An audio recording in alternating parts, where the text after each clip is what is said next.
પુરુષોત્તમં ચ પરમં ધામાક્ષરં જ્ઞાનદમ વંદે પ્રાગજીભક્તમેવ મનઘં બ્રહ્મ સ્વરૂપં મુદા વંદે યજ્ઞપુરુષદાસચરણં શ્રેયોગિરાજં તથા વંદે શ્રી પ્રમુખં ગુણાલય ગુરુ મોક્ષાય ભક્ત્યા સદા. શ્રી અક્ષર પુરુષોત્તમાય નમો નમઃ. શ્રી સહજાનંદાય નમો નમઃ. શ્રી રાધાકૃષ્ણાય નમો નમઃ. શ્રી શાસ્ત્રીજી મહારાજાય નમો નમઃ. શ્રી યોગીજી મહારાજાય નમો નમઃ. શ્રી પ્રમુખ સ્વામી મહારાજાય નમો નમઃ.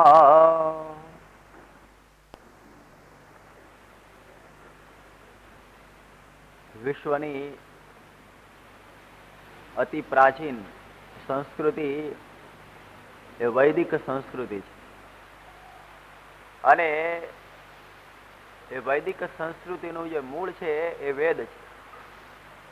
ઇતિહાસોએ પણ પુરવાર કરી આપેલું છે કે ભારતની આ વૈદિક સંસ્કૃતિ એ જૂનામાં જૂની એ સંસ્કૃતિ છે અને જૂનામાં જૂની હોવાની સાથે એ સનાતન છે, શાશ્વત છે અને પૂર્ણ પણ છે. અને એ સંસ્કૃતિ સનાતન એટલે કે આ પૃથ્વીનું તળ રહે ત્યાં સુધી એ સંસ્કૃતિ જતી નથી. અને જ્યારે પૃથ્વી સંપૂર્ણ પ્રલય થઈ જાય અને વળી પાછી બ્રહ્મા સૃષ્ટિ સર્જે છે ત્યારે ફરીથી ધાતા યથા પૂર્વમ અકલ્પયત, જેવી સૃષ્ટિ હતી એવી સૃષ્ટિ સર્જાય છે અને એની સાથે ફરીથી પ્રલયના અંતે પણ આ વૈદિક સંસ્કૃતિ એ ટકી રહે છે. એટલા માટે એ સંસ્કૃતિનું પ્રદાન આ દુનિયાભરની બીજી સંસ્કૃતિની અંદર વિશિષ્ટ છે. હવે જોયું કે દુનિયાની અંદર બીજી ઘણી સંસ્કૃતિઓ પણ વિકાસ પામેલી, પરંતુ એ સંસ્કૃતિઓ કેવી હતી કે માનવ સર્જિત સંસ્કૃતિઓ. જ્યારે વૈદિક સંસ્કૃતિ એ પ્રભુએ નિર્માણ કરેલી સંસ્કૃતિ છે. આપણે જોયું કે જ્યારે ભગવાને સૃષ્ટિ કરી એની સાથે સાથે એમણે વિચાર કર્યો કે આ સૃષ્ટિની અંદર જે જન્મ પામેલા સકળ જીવોના મોક્ષના માટે મારે એક સનાતન ઉપદેશ પણ આપવાનો છે. અને એ ભગવાને વેદો આપ્યા અને એ વેદો એ ભગવાનના મુખથી નિસરેલા અને ઋષિઓએ પોતાના સ્મરણની અંદર રાખેલા, પોતાના કાને કરીને એ વેદની ઋચાઓને સાંભળેલી અને એમણે સંગ્રહેલી. એટલા માટે તો એમ કહીએ છીએ કે વૈદિક સંસ્કૃતિ એ કોઈ મનુષ્ય ઉત્પન્ન કરેલી સંસ્કૃતિ નથી, અપૌરુષેય છે. અપૌરુષેય એટલે પરમાત્માએ આ આપેલી સંસ્કૃતિ, પરમાત્માએ આપેલા વેદ, આ પરમાત્માએ આપેલા વેદ એ સનાતન છે.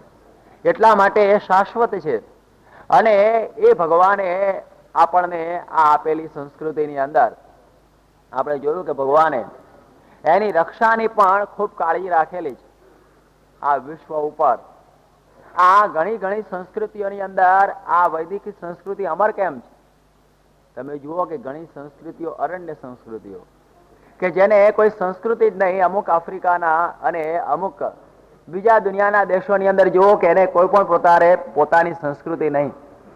એટલા માટે જ્યારે એની ઉપર બીજી કોઈ સંસ્કૃતિનું આક્રમણ થયું ત્યારે તે સંસ્કૃતિને તે દેશોએ અપનાવી લીધેલી છે. આ યુરોપની ભૂમિ એની પાસે પણ કોઈ સંસ્કૃતિ નહીં, સંસ્કૃતિ નીકળેલી છે એશિયાની અંદરથી અને આખા યુરોપ ખંડે પણ આ સંસ્કૃતિને અપનાવેલી છે. જ્યારે ભારતની અંદર ષડવાળા વાહનો ચાલતા હતા ત્યારે આ ઇંગ્લેન્ડની ભૂમિને ખ્યાલ જ નહોતો કે આ શઢવાળા વાણ હોય તો હલેસા મારીને હોડીઓ ચલાવતા. એટલે આ સંસ્કૃતિની દ્રષ્ટિએ પણ આ ઇંગ્લેન્ડ એકદમ પછાત દેશ આ ભારતની સંસ્કૃતિની દ્રષ્ટિએ હતો. એટલે આ વાત એવી સમજાય છે કે જ્યારે જ્યારે બીજી સંસ્કૃતિઓ આ અસંસ્કૃત દેશો ઉપર આવી ત્યારે તે દેશોએ તે સંસ્કૃતિને ગ્રહણ કરી. પણ આપને ખ્યાલ હશે કે ભારતના ઉપર હુણ આવ્યા, શક આવ્યા, કેટલા બધા એની ઉપર એ ચડી આવ્યા. ત્યાર પછી તો મુસલમાનોએ તો ઘણા વર્ષો સુધી રાજ્ય પણ કર્યું અને છેવટે અંગ્રેજોએ પણ આ રાજ્ય કર્યું અને પોતાની સંસ્કૃતિ લાદવા માટે અને ભારતની સંસ્કૃતિને મિટાવવા માટે ઘણા ઘણા પ્રયત્નો થયા. મુસ્લિમ લોકો તો એક હાથમાં કુરાન, એક હાથમાં તલવાર લઈને એ તલવારના જોરે મુસ્લિમ કરવા માટે પ્રયત્ન કરતા હતા. પણ આજે આપ વિચાર કરો કે હિન્દુસ્તાનની લગભગ 60 કરોડની વસ્તીની અંદર લગભગ 40 કરોડ તો હિન્દુઓ છે ને છે. ત્યારે આટલા બધા સંસ્કૃતિઓના આક્રમણ હોવા છતાં એ ભારતીય સંસ્કૃતિ ટકી કેમ? કારણ કે ભગવાનની આપેલી. એ ભગવાન પોતે આ રક્ષા કરી રહેલા છે આ સંસ્કૃતિની. એટલે આપણે અષ્ટમ સ્કંદની અંદર એક વાત જોઈશું અને એમાં એ વાત આવે છે કે જયારે બ્રહ્માને નિંદર આવી ગઈ ને જયારે બ્રહ્મા ઊંઘી ગયા ત્યારે મોઢાની અંદરથી વેદ પડી ગયા. અને જયારે વેદ પડી ગયા ત્યારે એ સમયની અંદર એક જે અસુર એ વેદને ઉપાડી જાય છે. હવે જુઓ, આ અસુર વેદને ઉપાડી ગયો અને એ વખતે એ હયગ્રીવ નામનો અસુર એ વેદને ઉપાડી ગયો છે ને ભગવાનને ચિંતા થઈ કે આ વેદ વગર તો કોઈ રીતે કોઈનું કલ્યાણ થઈ શકશે નહીં, લોકો સારી રીતે જીવન પણ જીવી શકશે નહીં. વેદો જ્યારે ખલાસ થયા, વેદો જ્યારે અસુરના હાથમાં ચાલ્યા ગયા ત્યારે એ વખતે અષ્ટમ સ્કંદ આપણને કહે છે કે ભગવાને મત્સ્ય અવતાર ધારણ કરેલો છે એ વેદોની રક્ષાના માટે. એ વેદની રક્ષા માટે ભગવાને સ્વયં મત્સ્ય અવતાર ધારણ કરેલો છે અને એ અસુરનો સંહાર કરી અને વેદો એની પાસેથી લાવી અને બ્રહ્માને પછી આપે છે કે ફરીથી સૃષ્ટિ કર અને વૈદિક ધર્મનું સ્થાપન કર. એટલા માટે આપણને એક શાંતિ હંમેશા રહેશે કે અમારી સંસ્કૃતિ ઉપર ગમે એટલા પ્રહારો આવશે, કોઈ આસુરી શક્તિ એને છીનવી લેવા પ્રયત્ન કરશે, પણ ભગવાનની સંસ્કૃતિ છે, ભગવાન પોતે અવતાર ધારણ કરીને પણ આ સંસ્કૃતિને ટકાવશે. અને આપણે જોયું છે કે ભારત વર્ષની અંદર પૃથ્વી ઉપર ભગવાનના અવતારો થાય છે. બીજા કોઈ ધર્મો આ ભગવાનના અવતારોને માનતા નથી, પણ હિન્દુ ધર્મ એમ માને છે કે ભગવાન પોતે પૃથ્વી ઉપર આવે છે. એને કરુણા છે કે આ જ્યારે જ્યારે આની ઉપર કાળની રજૂટી ચડી જાય, જ્યારે જ્યારે આની ઉપર આ સંસ્કૃતિ ઉપર ધૂળ ચડી જાય ત્યારે એ સમયે ભગવાન પોતે એ અધર્મનું ઉચ્છેદન કરવા માટે સ્વયં કરુણાએ કરીને આ પૃથ્વી ઉપર પોતે પ્રગટ થાય છે અને એ સંસ્કૃતિને તાજી રાખે છે. બાકી ઘણી સંસ્કૃતિઓ છે ને આપણે ખોદવી પડે છે કે બેબીલોન સંસ્કૃતિ, પછી આ મોહનજોદડોની નીચેથી ખોદો, પછી આ બીજીની સંસ્કૃતિ મિસરની એની નીચેથી ખોદો. હવે એ પિરામિડની નીચે ક્યાં ખોદવા જવું?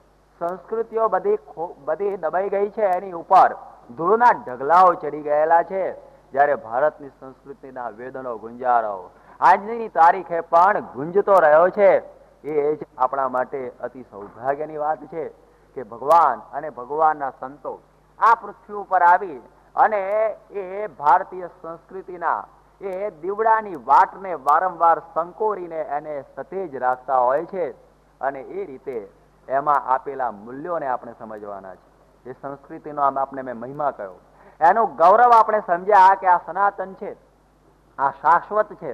પરંતુ જો એનું ગૌરવ આપણે ન સમજીએ, એની અંદર લખેલી વસ્તુઓ, એની અંદર આપવામાં આવેલા જે આપણા જીવનના ધ્યેયો, એને જો આપણે ખ્યાલ ન રાખીએ તો પછી હાથમાં આવેલી વસ્તુ પણ આપણે કામની રહેતી નથી.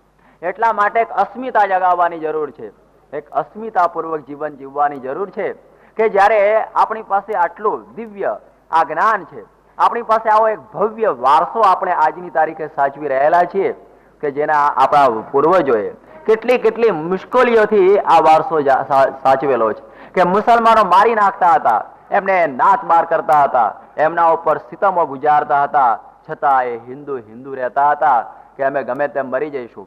મુસલમાનો એમના ઉપર હિન્દુ રહેવા માટે તો વેરો નાખતા હતા કે જો તમારે હિન્દુ રહેવો હોય તો ટેક્સ આપવો પડશે, અને બનારસની અંદર મને ખ્યાલ છે કે કોઈને ચોટલી રાખવી હોય તો ચોટલી રાખવાનો પણ ટેક્સ આપવો પડતો હતો. આજે આપણે બધાએ ચોટલી કાઢી નાખેલી છે. એ પૂર્વજોને યાદ રાખો.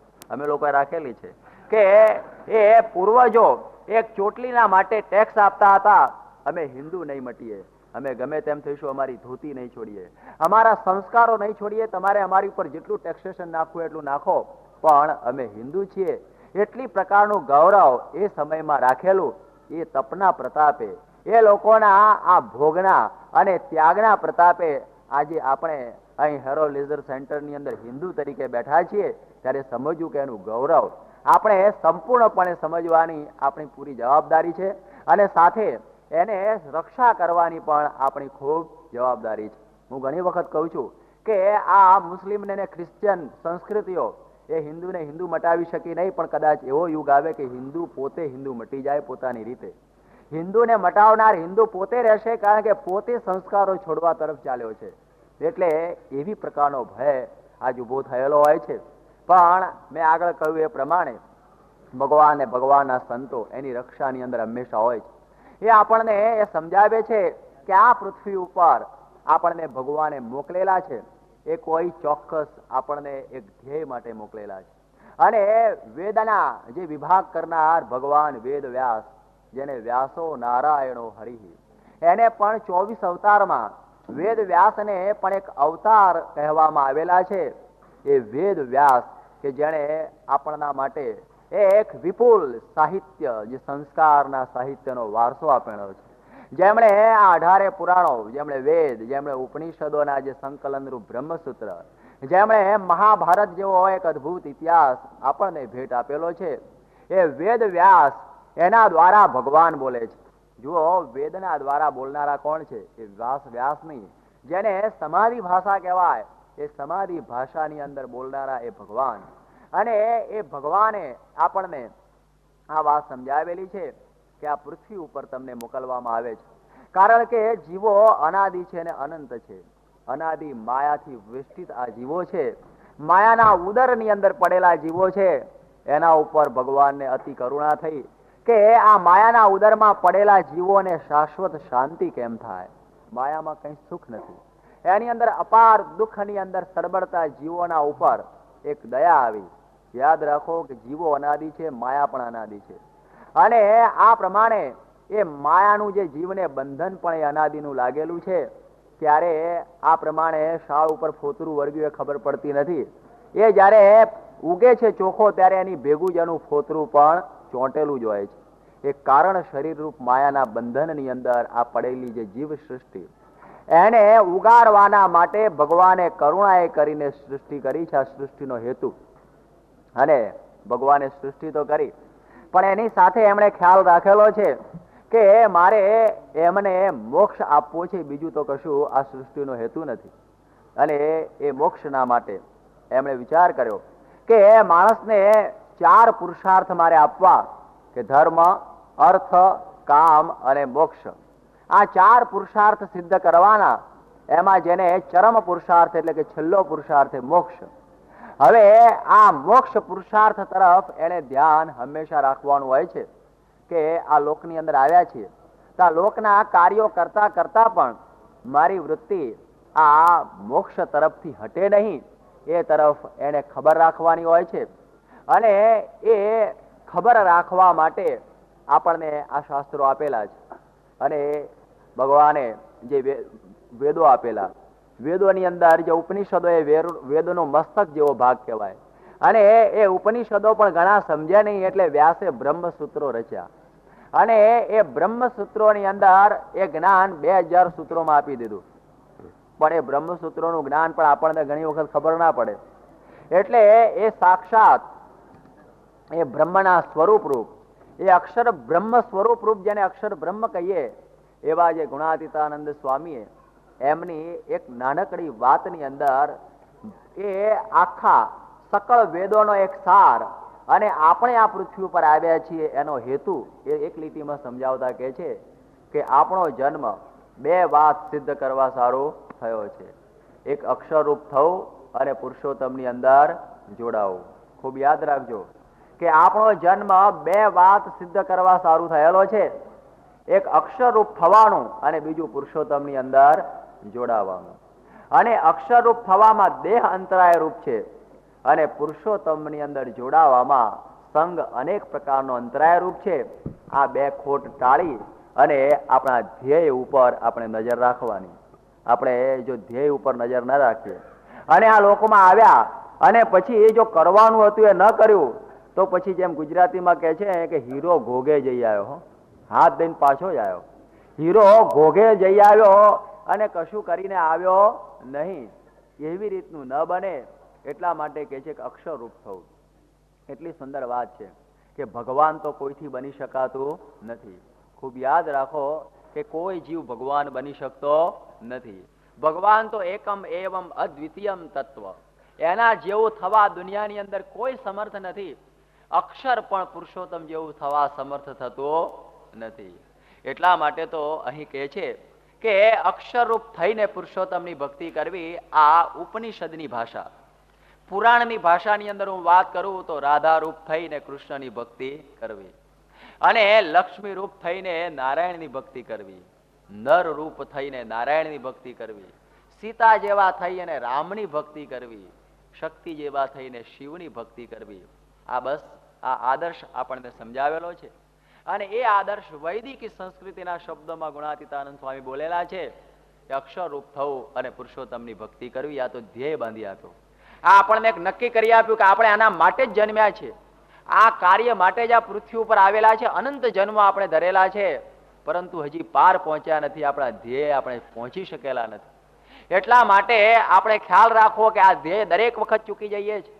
એ અક્ષરરૂપ થવામાં આપણો દેહ ભાવ આપણને આડો આવે છે અને એ દેહ ભાવ જ્યાં સુધી ન થાય જાય ત્યાં સુધી આપણે આ પરમાત્માને પામી શકીએ નહીં. એટલા માટે એ તરફ નજર રાખવી. આપણે પણ એક બુદ્ધિશાળી માણસો છીએ. અહીં આગળ ઇંગ્લેન્ડમાં વસીએ છીએ એટલે આપણે પણ ખ્યાલ રાખીએ કે દુનિયાની અંદર આપણે કોઈ ધ્યેય તો નક્કી કરવું જોઈએ. છતાં ઘણા લોકોને આ ખ્યાલ નથી. એટલે ઘણા શું કરતા હોય છે, લગભગ બધા જ પૃથ્વી ઉપરના બધા જ મનુષ્યો એક ભગવાનને છોડીને, આ ભગવાને કહેલો જે ઉપદેશ અને આદેશ એને છોડીને આ દુનિયાની અંદર બીજા જ કાર્યોની અંદર પડેલા છે.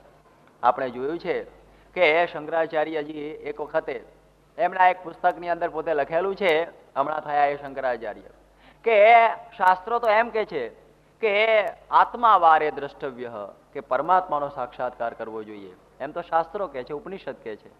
અને આપણે અનુભવથી જો પણ જોઈએ છીએ કે નવારે પતિ હુકામાય પતિ પ્રિયો ભવતી આત્મનસ્તુ કામાય પતિ પ્રિયો ભવતી.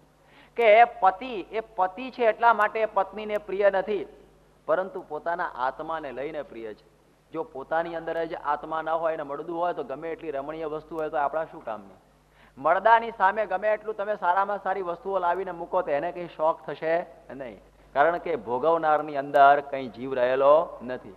એટલે આખી સૃષ્ટિ સારી ક્યારે છે કે જો આપણામાં આત્મા છે તો, અને એ આત્માની અંદર પણ પરમાત્મા રહેલા છે. હવે જો એ ન હોય તો આ બધું જ ગંધાઈ ઉઠતું હોય છે. એટલા માટે કહે છે કે આ ધ્યેય છે એ માણસને ખ્યાલ આવતો નથી અને લૌકિક ધ્યેયોની પાછળ માણસ દોડી રહેલો છે.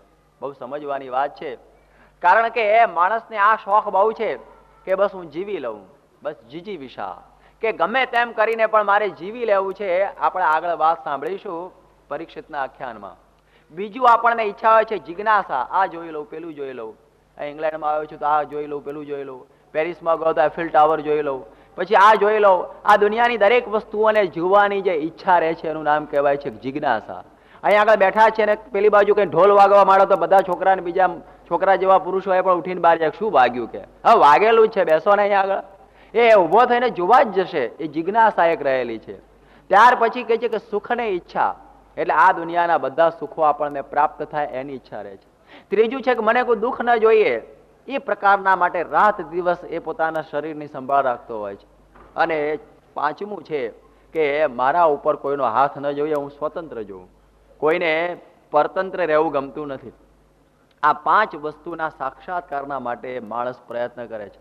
સમજે અથવા ન સમજે પણ આખી દુનિયા આની પાછળ જ દોડેલી છે કે આ પ્રમાણે જીવવાની ઈચ્છા, લૌકિક વસ્તુઓને જાણવાની જિજ્ઞાસા જેને કહેવાય છે, આ દુનિયાના સુખોને ભોગવવાની ઈચ્છા, મારે આ દુનિયાના કોઈ દુઃખો જોઈએ નહીં અને મારા માથા ઉપર કોઈ મને હુકમ કરનારો જોઈએ નહીં.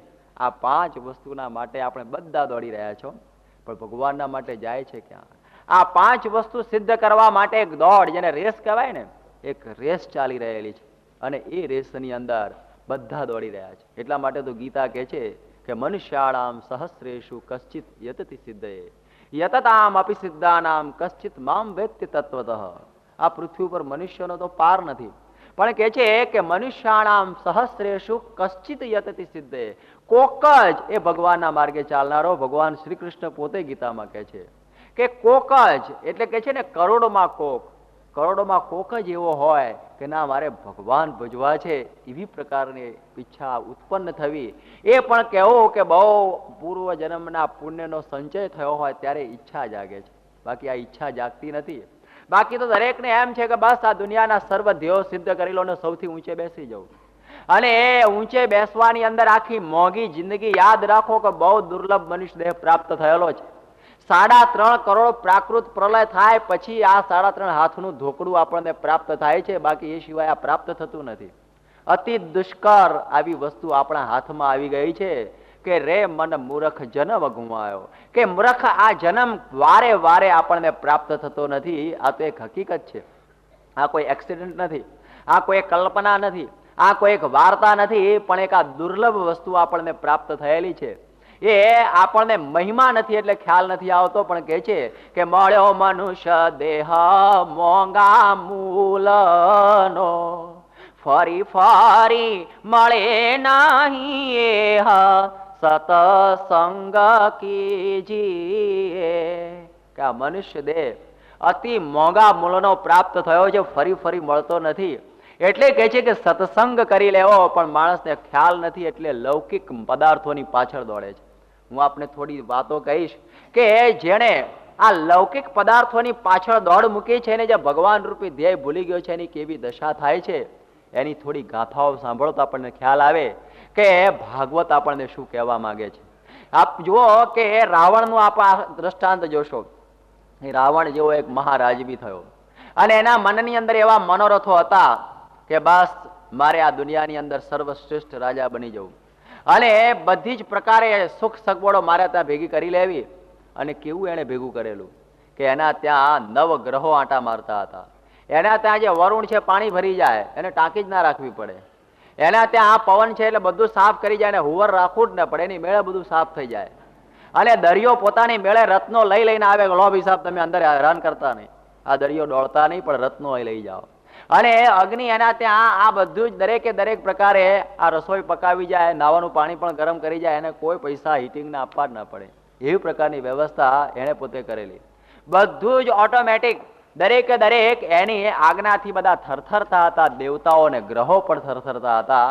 અને એ રાવણ જે રાજવી આટલી બધી સત્તાને પ્રાપ્ત કરેલો, અને જ્યારે રામચંદ્ર ભગવાને એનો જ્યારે નાશ કર્યો અને એ વખતે થોડો જીવ રહેલો, ત્યારે રામચંદ્ર ભગવાને રાવણ કહે છે કે બહુ ઉતાવળ કરી નાખી, તમે મને બહુ જલ્દી મારી નાખ્યો. કે શું ચાલ્યા જલ્દી શું કહે છે?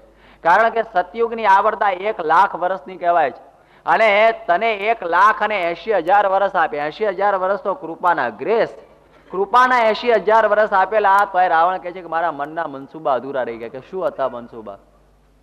કે મારે છે ને સ્વર્ગની સીડી કરી દેવી હતી, એટલે માણસોને ઉપર જવું, નીચે આવું, જ્યાં ફાવે ત્યાં થોડું રહે, આમ આનંદ કરે, એવી પ્રકારની વ્યવસ્થા કરવી હતી. પછી આ સમુદ્રો બધા ખારા છે ને મારે મીઠા કરી દેવા હતા. કે પછી કોઈને આ પાણીનો પ્રશ્ન જ અરબસ્તાન જેવા દેશને અત્યારે સતાવે છે એવો થાત જ નહીં. અને આ કહે છે કે મારે આ સૂર્ય હંમેશા રહે, એટલે તમારે ઇંગ્લેન્ડમાં આવું બધું જેમ અંધારું થઈ જાય છે ને ઘણી વખતે બહુ, એવું થાત જ નહીં, એવી પ્રકારની કૃપા કરવાની ઈચ્છા રાવણે કરેલી આપણા માટે. ત્યારે કહે છે કે આ બધા મારા મનના મનોરથા હતા, પણ તમે પૂરા થવા દીધા નહીં અને મને જલ્દી મારી નાખ્યો. ત્યારે તમે વિચાર કરો કે રાવણ 1,80,000 વર્ષ જીવ્યો, તો પણ જો એના મનના મનસુબાઓ પૂરા થયા નહીં તો આપણે 100 વર્ષમાં થાય ખરા? વિચાર તો કરો. આટલું બધું થવા છતાં પણ એ રાવણના મનસુબાઓ પૂરા ન થયા. આ જીવનની પાછળ એને દોટ મૂકી. તમે જુઓ કે 1,80,000 વર્ષ દોડ્યો. કેટલું દોડ્યો રાવણ? રાવણ દોડ્યો કેટલું? 1,80,000 વર્ષ દોડ્યો, પણ પોતાના મનસુબા પૂરા કરી શક્યો નહીં, એટલા ઉપરથી તો ખબર પડે છે કે મેન સપોઝીસ એન્ડ ગોડ ડિસ્પોઝીસ. કોક એવી અકળ શક્તિ છે જેને આપણે પરમાત્મા કહીએ છીએ, એ આપણા મનની મુરાદો બર લાવવા દેતી નથી. નહીં તો માણસ હવામાં મેલો ચણીને ઉપર રહે પાછો. પણ એ બની શકતું નથી. છતાં રાવણનું જાણવા છતાં માણસ એમાંથી પાછો વળેલો નથી. તમે જુઓ કે સિકંદર પણ દોડ્યો, એણે પણ કેટલી બધી દોડ લગાવી કે આખું દુનિયા જીતવા માટે નીકળ્યો, અને જ્યારે એને આ બધી દુનિયા અડધી લગભગ જીતીને એનો મરણ સમય આવ્યો, અને જ્યારે મરણ સમયની અંદર આ સિકંદર પડેલો છે અને મરવું એને ગમતું નથી, એને થાય કે આ તો મોત આવી ગયું.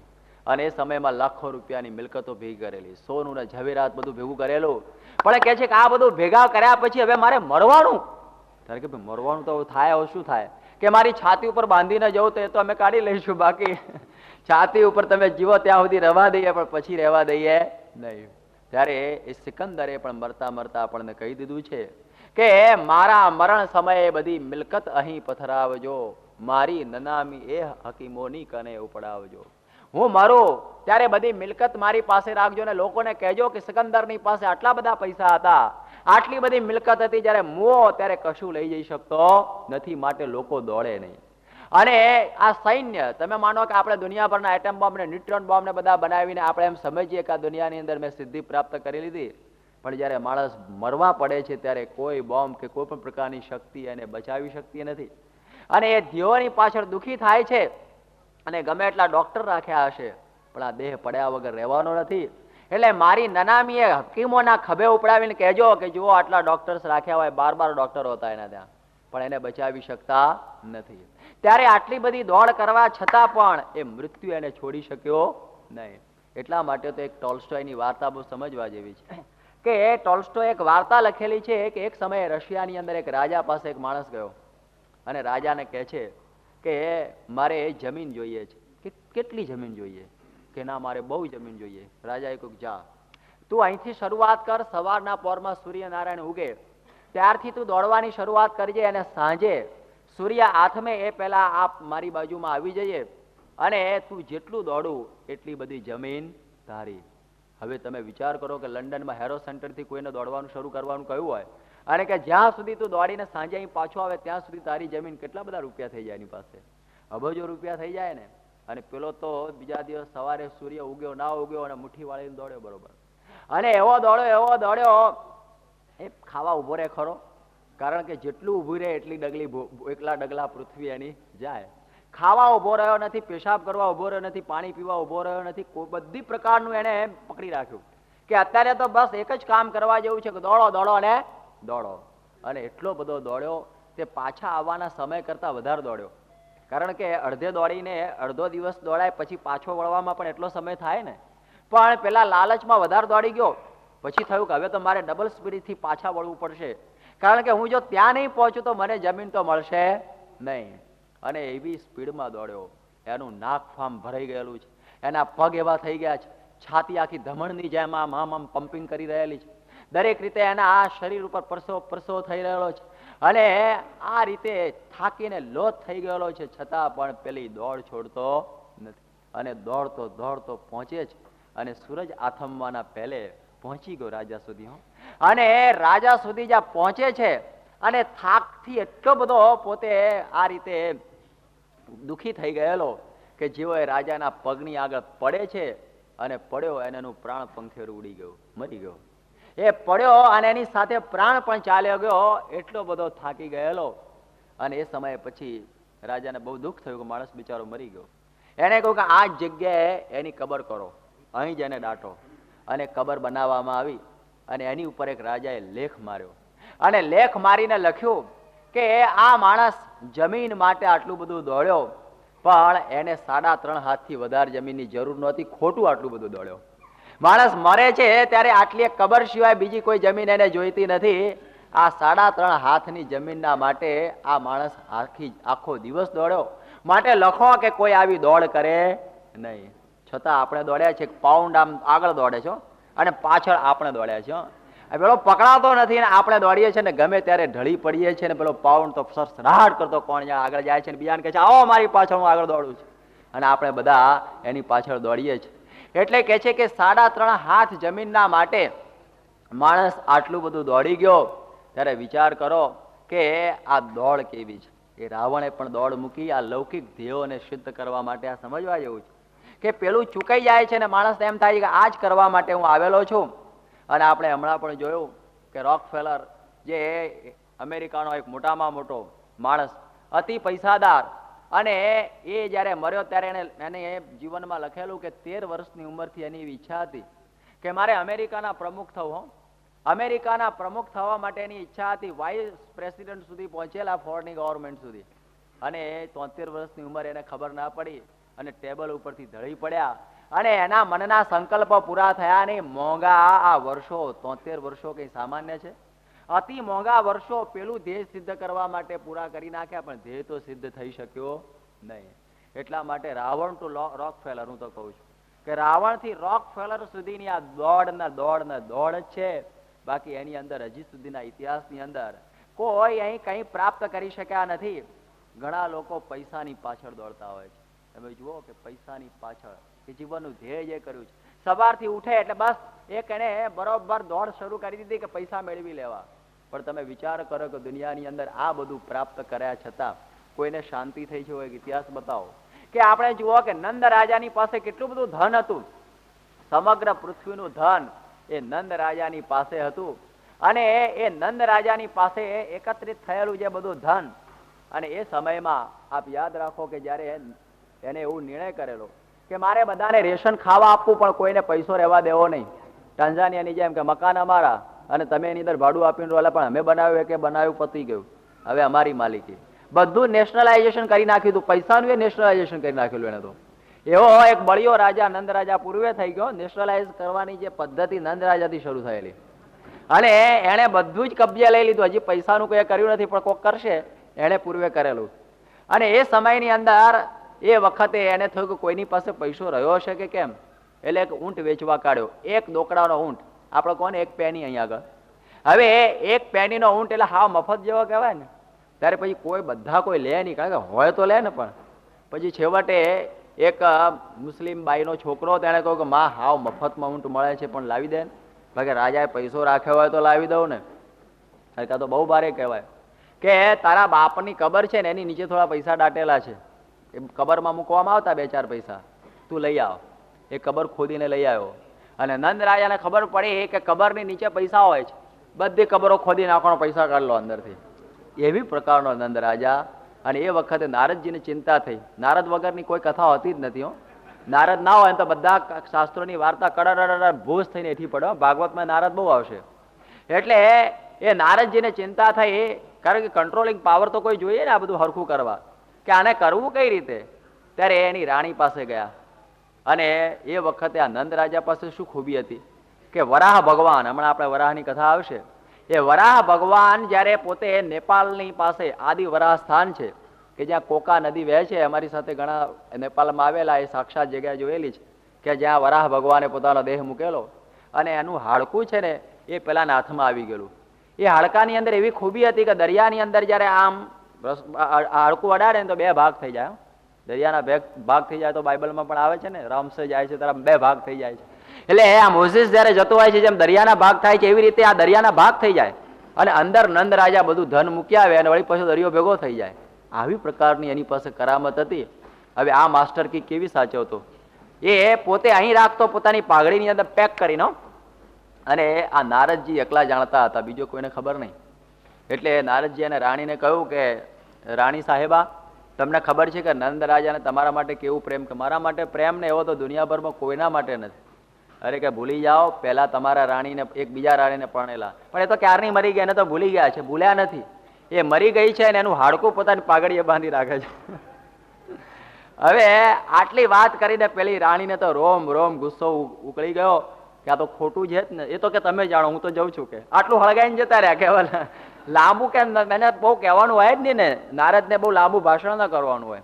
આટલું સળગાવીને તો જતા રહ્યા. ને પેલી રાણીને ઊંઘ ના આવી આખી રાત કે અરે રે મારા માટે આવું ખોટું ખોટું હે, અને પેલીનું હાડકું ત્યાં રાખે અને મને ખોટું આ પ્રમાણે બધું. પછી તો બીજા દિવસે રાજા જમવા આવ્યા અને પાઘડી મૂકીને જમવા ગયા. પહેલાના વખતમાં પાઘડી મૂકીને જમવા જતા હતા, તો પાઘડીની જોડા 2 સાથે જમે છે લોકો, પણ એ વખત પાઘડી બાજુમાં મૂકતા. અને પછી એ પાઘડી મૂકીને જમવા બેઠા, પેલી બાઈ જઈને આમ જોયું, ઓહો હાડકું તો છે કે નારદજી ખોટું નથી બોલ્યા. અને એને ખબર નહીં કે આ શું છે. હાડકું લઈને પેલી ભઠ્ઠા જેવું હતું ફર્નેસ એમાં નાખી દીધું, બળીને ખાક થઈ ગયું. અને પછી તો નંદરાજા આવીને સીધું જોવા માંડ્યા. તરત જુઓ ને માણસ માસ્ટર કી એટલે, ત્યાં તો કઈ દેખાયું જ નહીં. ધક્કો લાગ્યો અને કહે છે આમાં હતું એ ક્યાં ગયું? અરે કે પેલી ક્યારની મરી ગઈ છે ને તમને એની મમતા છૂટતી નથી ને આમ ને તેમ ને. પછી તો એ બોલવા માંડે એટલે કઈ બાકી રહે. પણ તે કર્યું શું કે મેં તો ભઠ્ઠામાં નાખી દીધું, બળીને ખાક થઈ ગયું. અને ખાક થઈ ગયું શબ્દ સાંભળ્યો અને નંદરાજાનું હાર્ટ ફેલ થઈ ગયું, મરી ગયો. એટલા માટે તો નિષ્કાળાનંદ સ્વામી કહે છે કે ના રહ્યું નાણું રાજા નંદનું, સર્વે સુપન વહેવારજી, એ જનુની જીવો રે ગોપી ચંદરી. એ નંદ રાજાનું નાણું પણ રહ્યો નહીં. એટલા માટે તમે વિચાર કરો કે નાણાંની પાછળ જિંદગી ખુવાર થઈ ગઈ, પણ એની વાસનાથી મુઓ. અને એ પ્રમાણે આપ જુઓ કે હમણાં જ અમે 1974માં અહીં આગળ આવેલા, એ પૂર્વે ઇથિયોપિયાથી પસાર થયેલા. અને ઇથિયોપિયાના હેલી સલાસી રાજા, આપણે બધાને ઘણાને ખ્યાલ હશે, આફ્રિકાના લોકોને તો વિશેષ. એ હેલી સલાસી રાજા પાસે તો 2 સિંહ રહેતા પાળેલા. એ સિંહના ઉપર હાથ રાખીને બેસતો, એનું નામ સિંહાસન. ખાલી દોરેલા નહીં, લાકડાના કોતરેલા નહીં, 2 બરોબર રાખતો હતો. એ હેલ સલાસી રાજા સિંહાસન ઉપર બેસે અને એની પાસે પૈસાનો કોઈ પાર નહીં. સ્વિટ્ઝરલેન્ડની બેંકની અંદર કેટલું બધું એના કેટલા અંશ સોનું, કેટલા બધા એની પાસે ધન હતું, એની કોઈ કલ્પના નહીં. આટલું બધું ધન એને ભેગું કરેલું, જિંદગી અંદર બીજું કશું નહીં કરેલું. અને પછી જ્યારે એ દેશની અંદર દુકાળ પડ્યો અને પોતાની પ્રજા મરતી હતી, પણ 1 પૈસા બહાર અન્ન એણે પોતાના રાજના ખજાનામાંથી આપ્યું નહીં, ત્યારે પ્રજા પછી તો વિદ્રોહ કરે ને. લાખ માણસો મરી ગયા. અને પછી તો એમાં ક્રાંતિ થઈ. 1974ની જ આ વાત છે. ક્રાંતિની અંદર એ પ્રમાણે બળવો થયો અને હેલ સિલાસીના બધા જ છોકરા છૈયા બૈરા બધાને કાપી નાખ્યા. 60 માણસને લશ્કરે કાપી નાખ્યા, ખલાસ કરી નાખ્યા. એના બરફની પાટો ઉપર સુવારીને ટોર્ચરિંગ કરીને એને જ્યાં જ્યાં પૈસા મૂકેલા બધા પૈસા મંગાવી લીધા, બધા સોનું ને પૈસા મંગાવી લીધા. અને પછી એની ઉપર કેસ ચલાવ્યો અને આપ બધા જાણો છો કે એને ફાંસીની સજા આપી. એ 80 વર્ષના બુઢાને સરકારે ફાંસી ઉપર ચડાવી દીધો. આફ્રિકાનો એકમાત્ર છેલ્લો રાજા પણ ગયો. તમે જો આ નંદનો અવતાર નહીં તો બીજું શું. આપણને નંદની રાજા છે, ઘણી વખત એ વાતો આઉટ ઓફ ડેટ લાગે, પણ એની સાથે આ નવી વાત મૂકીએ તો ખ્યાલ આવે કે આ નંદ રાજાના જેવો જ હેલ સલાસી કે જેને પૈસાની પાછળ આખી જિંદગી ખુવાર કરી, પણ મોત કમોત થયો. એ ફાંસીના માચડે ચડ્યો અને પોતાની નજર સમક્ષ જયારે પ્રલય જોયો ત્યારે એને એમ થયું કે જીવનમાં આ જ મેં કર્યું, મેં જીવનની અંદર આ જ કર્યો. અને એમને નિરાશા થઈ જાય છે. ઘણા લોકો કીર્તિની પાછળ પડી જતા હોય છે કે બસ મને સર્વથી શ્રેષ્ઠ કીર્તિ મળી જાય. જ્યારે અમે મુંબઈમાં હતા ને ત્યારે ખુશ્ચેવ આવેલા રશિયાથી, બુલ્ગારીન ને ખુશ્ચેવ. અને એ વખતે પછી ખુશ્ચેવ તો રાષ્ટ્ર પ્રમુખ થઈને આવેલા. લગભગ લાખો મનુષ્ય, મને યાદ છે કે 10-15 લાખ માણસો તો સાંતાક્રુઝ એરપોર્ટ ઉપર હતું. અને એ બધા ખુશ્ચેવનો કેટલો બધો સત્કાર કરેલો. અને જ્યારે ખુશ્ચેવને ખુરશી ઉપરથી ઉતારી દેવામાં આવ્યા ત્યારે એક છાપાએ ફોટો આપેલો રશિયાને કે બસની લાઈનની અંદર ખુશ્ચેવ ઉભા હતા બિચારા, બસની લાઈનની અંદર. તમે જુઓ કે આટલી બધી કીર્તિ મેળવ્યા પછી પણ એનો કશો ફાયદો નહીં. આ લૌકિક કીર્તિઓની પાછળ નિરાશા હોય છે, એ આપણે આ સમજવાનું છે.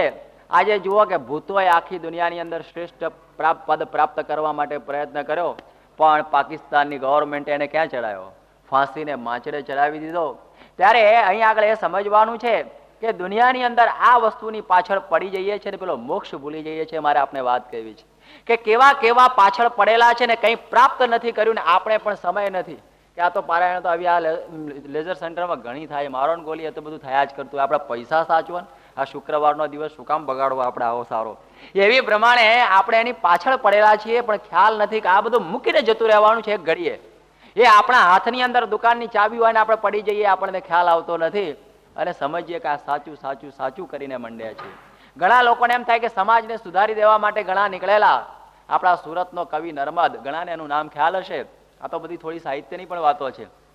જેને જિંદગી આ પ્રમાણે કાઢી અને એ પણ કહે છે કે મેં સમાજ સુધારવા માટે જેટલું કર્યું એટલું જો મેં મારા આત્માના મોક્ષ માટે કર્યું હોત તો ઘણું સારું થાત, એવું એ પણ બોલેલો છે. જો કંઈ જ ન કર્યું એમ પોતે કહે છે. અને આપ જુઓ કે આ મોટા મોટા જે સંગીત જે સમજનારા કે આખી જિંદગીની અંદર આમ સર્વશ્રેષ્ઠ આ સંગીતની અંદર પાછળ પડી ગયેલા, જીવનની અંદર પણ એમને શાંતિ નથી થઈ. ઘણા બધા યુવાનોના ખૂબ પ્રિય છે એલ્વિસ પ્રેસ્લી, કે જેણે કરોડો રૂપિયા ભેગા કરેલા, એક એક પ્રોગ્રામના 16,000 પાઉન્ડ લેતો. 75,000 પેલા શું કહેવાય છે એની પાસે તો એમ કહેવાય છે કે 75 કરોડ રૂપિયા તો કમાઈ ગયેલો. નાની ઉંમરમાં 32 વર્ષની ઉંમરમાં પણ પેલા ડ્રગ્સનો ગુલામ હતો. એ પોતે આ વધુ વગાડવા માટે, આખી રાત જાગવા માટે એ જાગવાની ગોળીઓ લીધે રાખતો, અને જાગવાની ગોળીઓ એક વખતે વધુ લેવાઈ ગઈ અને પોતે ઉપડી જ ગયો. તમે જુઓ કે એને પ્રાપ્ત શું કર્યું. આપણા મનમાં કે બહુ કીર્તિ પ્રાપ્ત થઈ ગઈ, પણ ફાયદો શું? એના જીવનમાં એને કંઈ ના મેળવ્યું. આવા બધાના જીવનના જ્યારે દ્રષ્ટાંતો જોઈએ છે ત્યારે લાગે કે આ બધામાં કંઈ ફાયદો નથી. તત હકીમ તત હકીમ તત હકીમ તત હકીમ, એણે કંઈ જ કર્યું નથી. હમણાં હિન્દુસ્તાનનો જે એક હોકીના મોટામાં મોટા પ્લેયર, જેનું નામ કોઈએ જાણ્યું પણ હશે, કુમાર દિગ્વિજયસિંહજી, જેને બાબુ કહેતા, અને 26 વર્ષ સુધી હોકીની અંદર ઓલિમ્પિકમાં ઇન્ડિયાને પહેલું લાવેલું. આ લગભગ 2 વર્ષ પૂર્વેની વાત છે. એ 52 વર્ષની ઉંમર, પદ્મ વિભૂષણના મોટા ખિતાબો ધારણ કરેલા એવો આ બાબુ, એના હૃદયમાં કંઈક એવી ઉથલપાથલ થઈ, અહીં પોતે ગોળી મારીને આપઘાત કરીને મરી ગયા. વિચાર કરો કે એને શું જીવનમાં ખૂટતું હતું કે આટલું બધું પ્રાપ્ત કરવા છતાં પણ એને આ આપઘાત કરવાનું થયું. એની ઉપરથી આપણને ખ્યાલ આવે છે કે જીવનમાં કંઈ મેળવ્યું નથી. અહીં આગળ તમે આ ટ્રફાલ્ગર સ્ક્વેર ઉપર જશો અને ત્યાં નેશનલ આર્ટ ગેલેરી છે, જેની અંદર તમને માઇકલ એન્જેલોના ચિત્રો પણ જોવા મળશે. અને જેને જિંદગી ચિત્રોની પાછળ ગુમાવી, અને એ પણ પોતે કહેતો કે આટલું મેં બધું કર્યું, કે I regret that I have done not enough for the salvation of my soul. આટલું બધું કર્યું પણ મેં મારા આત્માના ઉદ્ધાર માટે આ કંઈ જ કર્યું નહીં. આ બધા ઉપરથી આપણને લાગે કે આ બધા ધ્યેયોની પાછળ પડેલા મનુષ્યને હતાશા અને નિરાશા સિવાય કંઈ મળતું નથી.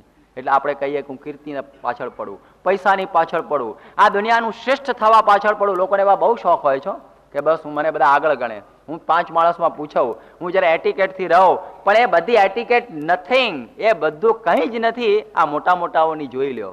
એટલા માટે આપણે પેલી વેદની વાત યાદ કરીએ છીએ કે આત્મા વારે દ્રષ્ટવ્ય શ્રોતવ્ય. એ આત્માનો સાક્ષાત્કાર કરી લો. જીવનનું ધ્યેય એ રાખો કે અક્ષરરૂપ થવું છે ને પુરુષોત્તમની અંદર જોડાવું છે. આ ધ્યેય જેને રાખ્યું હોય એમાં કોઈ દિવસે પડવાનું રહેતું નથી. આ ધ્યેય ઉપર આપણને જવાનું છે. એ અક્ષરરૂપ થવાની વાત બહુ અઘરી છે. એક વખતનો સમય છે કે જ્યારે હિમાલયની અંદર અમરનાથની ગુફા છે, જેની ઉપર બરફનું લિંગ બને છે, આપણે ઘણાને ખ્યાલ હશે. અને એ અમરનાથ જે બરફનું લિંગ બને છે એ જગ્યા ઉપર ભગવાન શિવજી બિરાજમાન હતા, અને એમની સાથે એ ઉમાદેવી કહેતા પાર્વતીજી પણ બિરાજમાન હતા. અને શિવના ગળાની અંદર રૂંડ માળ હતી. એ રૂંડ માળ પાર્વતીજીએ જોઈ અને એમને એમ કહ્યું કે તમારા ગળામાં આ રૂંડ માળ શેની છે? ત્યારે એ સમયની અંદર એ શિવજી કહે છે કે તારા બધા માથા છે. તો પાર્વતીજી કહો મારા માથા તમારા ગળા ઉપર, કે આ શું કહો છો? કે તારા તો ઘણા જન્મો જાય છે ને જ્યારે તું મરી જાય છે ત્યારે તારા શોકમાં વિહવળ થકો હું આ ગળાની અંદર આ તારા માથા કાપી કાપીને આ બધા માળા બનાવી દીધેલી છે.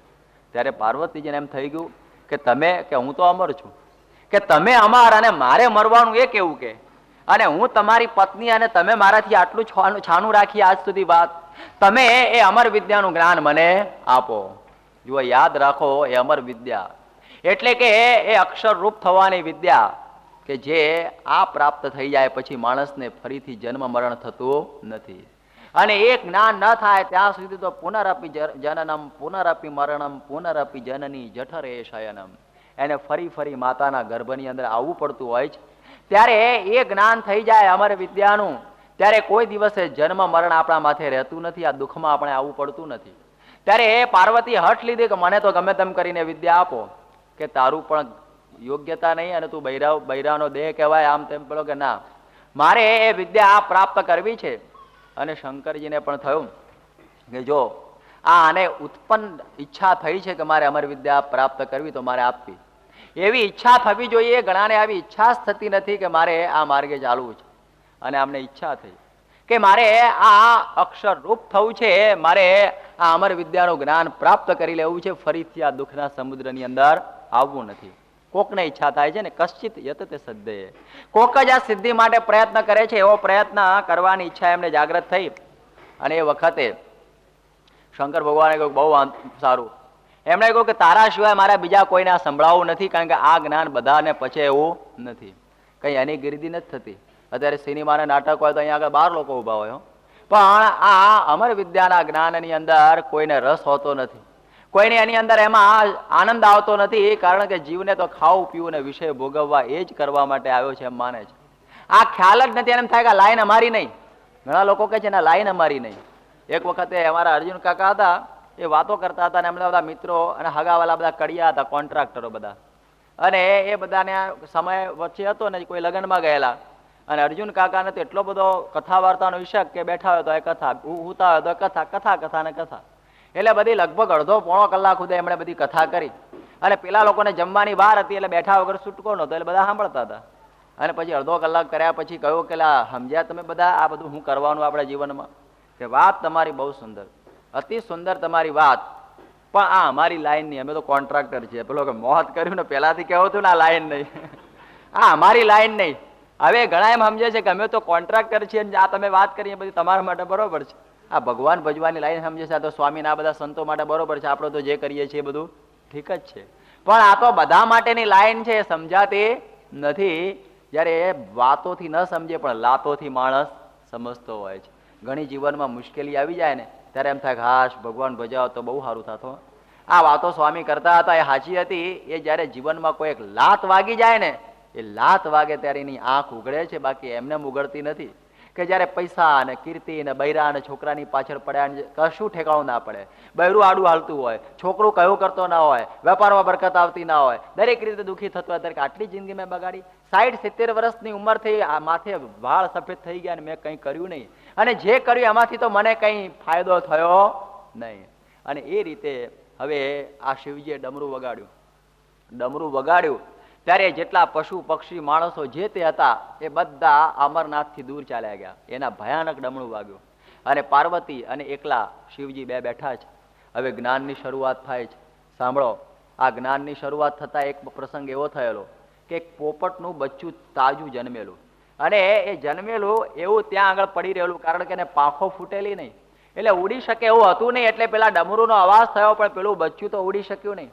એટલે ત્યાં એક ઝાડની બખોલ આગળ પડી રહેલું હતું. શિવજીને એનો ખ્યાલ રહેલો નહીં, અને કથા ઉપડી, અને કથા બરોબર ચાલવા માંડી.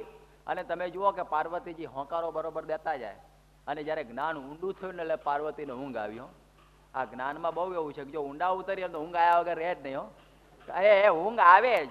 એટલે આ પાર્વતીજીને ઊંઘ શરૂ થઈ ગઈ. લ્યો, આ તમે જુઓ ને કે કથા છે ને એ ભક્તાણી છે.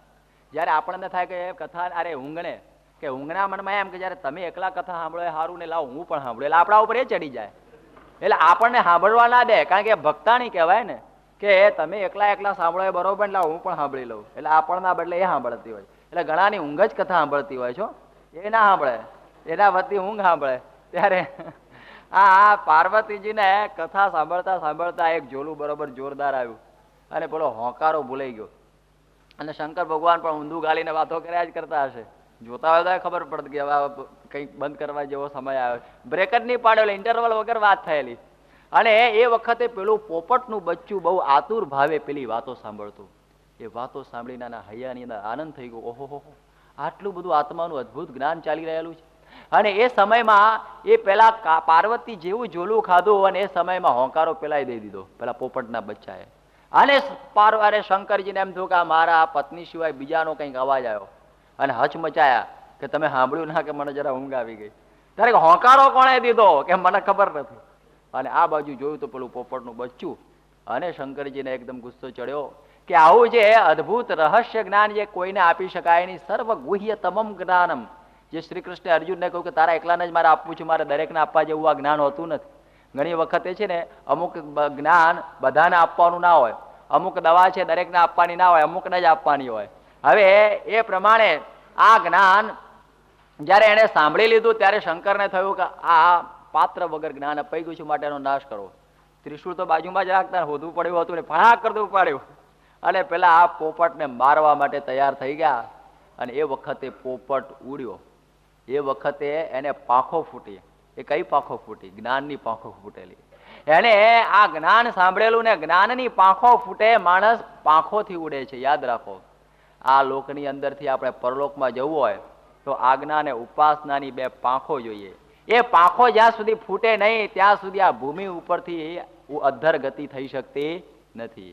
પેલાની ગતિ ઊંચી થઈ ગઈ એ કારણ કે એને જ્ઞાન રૂપી પાંખ ફૂટી ગયેલી ને બચ્ચું ઉડ્યું અને ઉડ્યું અને પેલું શંકરનું ત્રિશૂળ પણ પાછળ જ ગયું અને તું હવે તો મોત તો છે જ અને એને માર્યું પણ ખરું પણ એનો જીવ એ સમયે વ્યાસના પત્ની વાટિકા પોતે ઉભેલા હતા એની અંદર આનો જીવ પ્રવેશ કરી ગયો અને એ સમયની અંદર એ વાટિકાને ગર્ભ રહે છે અને એ ગર્ભની અંદર રહેલા જે આ પોપટ એના મનમાં ખ્યાલ ચોક્કસ હતો કે મારે હવે બહાર આવવું નથી, મારે આ પ્રમાણે પૃથ્વી ઉપર બહાર આવવું નથી, કારણ કે મેં શિવજી થકી સાંભળી લીધેલું છે કે જો પૃથ્વી ઉપર આવીએ ત્યારે એમાં કોઈ સુખ છે નહીં, દુઃખ દુઃખ અને દુઃખ, અનંત પ્રકારનો આ દુઃખનો આ દરિયો, આ સાગર, આ આખો સંસાર છે, એમાં સુખ કોઈને આ લૌકિક બાબતોમાં મળેલું નથી. એટલા માટે એ પોતે કહે છે કે મારે આ બહાર નીકળવું નથી. તમને નવાઈ લાગે, 9 વર્ષ વીતી ગયા ને 12 વર્ષ વીતી ગયા પણ પેલો છોકરો તો બહાર નીકળે નહીં. વ્યાસે કહ્યું ભાઈ નીકળ, તારી માતા તો કેટલી ભારે મરે અને આ 12 વર્ષનો ગર્ભ લઈને ફરવું કેટલી બધી આ પ્રકારની અસુવિધા રહે, કેટલું બધું કષ્ટ પડે, માટે તું નીકાળ. અને કહે છે ના પિતાજી હું નહીં નીકળું, કારણ કે મેં જાણ્યું છે કે સંસારની અંદર બંધન થઈ જાય.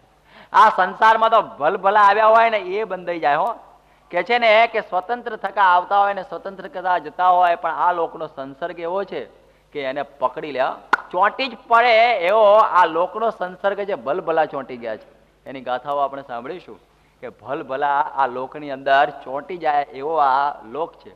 એટલા માટે કહું કે મારે આ લોકની અંદર આવવું નથી. ત્યારે એ સમયમાં વ્યાસજી એને કહે છે કે જા, હું તને વરદાન આપું છું કે આ લોકની અંદર તને બંધન થશે નહીં, પણ તું બહાર તો ચોક્કસ નીકળ. અને જ્યારે એમ થયું કે પિતા તરફથી આપણને આ શાંતિ મળી છે, એટલે એમણે વિચાર કર્યો કે મારે બહાર નીકળવું.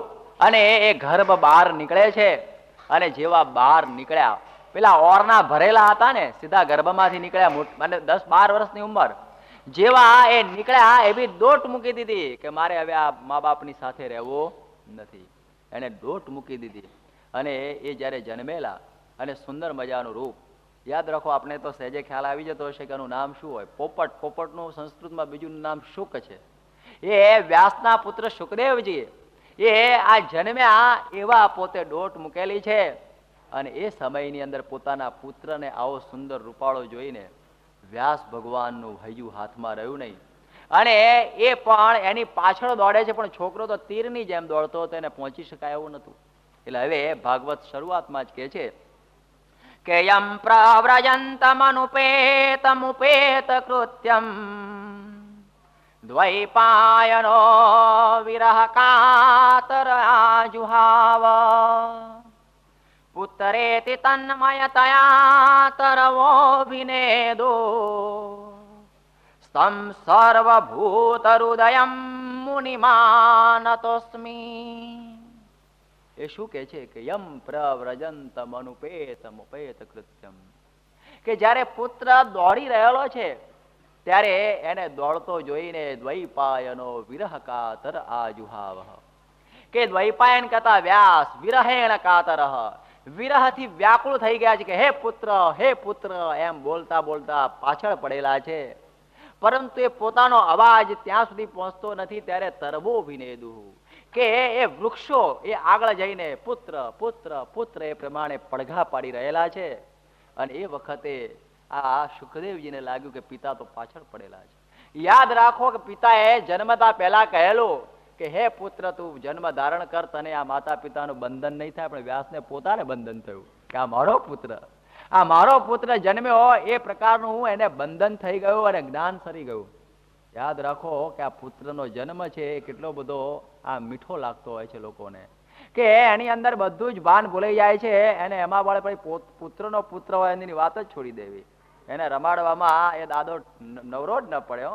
એ મંદિરે આવવાનું હોય અથવા કંઈ આવી કથામાં આવવાનું હોય તો કે પછી જઈશું, હવે આને રમાડી લઈ જાય જરા, એવી પ્રકાર. એને નહીં તો અહીંયા લાઈન ભેગો બેસાડે, ભલે તું રડજે પણ મારા ભેગો બેસ. સારું છે કથામાં બેસાડે છે, એ ઘણું ઉત્તમ છે, પરંતુ આ પુત્રનો પ્રેમ એવો છે કે એની અંદરથી મન છૂટવું બહુ મુશ્કેલ. એટલા માટે આ દ્વૈપાય અને વ્યાસ પણ એની પાછળ દોડેલા છે. અને જેમ પેલા વિભાંડક ઋષિ એ પણ જયારે પેલા અંગપાદ જે રોમપાદ રાજાને અંગ દેશની અંદર સાપ આપવા ગયેલા કે મારા દીકરા એકલ શૃંગીને તે ભ્રષ્ટ કરી દીધો, 12 વર્ષના બ્રહ્મચારી મારા એકલ શૃંગીને તારી વેશ્યાએ લાવીને તારા રાજ્યની અંદર મૂકી દીધો, અને તે તારી, અને એ વખત ખબર નહીં કે એને એની પુત્રી પરણાવી દીધેલી, અને એના થકી એને પુત્ર પણ ઉત્પન્ન થયેલો, અને વિભાંડક એને શાપ આપવા જતા હતા કે મારે આ રાજાને શાપ આપી દેવો અને એના રાજ્ય આખું બાળી દેવું, કે મારા પુત્રને ભ્રષ્ટ કરેલો છે. અને એ વખતે જયારે રાજ્યમાં બેઠા ત્યારે પેલો રાજા તો ગભરાવા માંડ્યો કે હવે શું થશે, આ 12 વર્ષે વરસાદ થયો છે આ એકલ શૃંગીને આવવાથી, અને એનો બાપો આવશે બધું સાફ કરશે. એને ઉપાય કર્યો. એ જયારે વિભાંડક આવ્યા ત્યારે એક દાસીને કહ્યું કે જે એકલ શૃંગીને તો છોકરો જન્મી ગયેલો પેલી એની પુત્રીથી, એટલે એને છોકરો પેલા વિભાંડકના ખોળામાં મૂકે કે આ શું છે, પછી કોઈ તમારો પૌત્ર પેલી કાનમાં કહ્યું, એમ આવો ગલગોટા જો રમાડવા મંડી પડ્યા ને બચ્ચી ભરવા મંડી પડ્યા ને સાપ આપવાનું ભૂલી ગયા, મારા છોકરાનો છોકરો.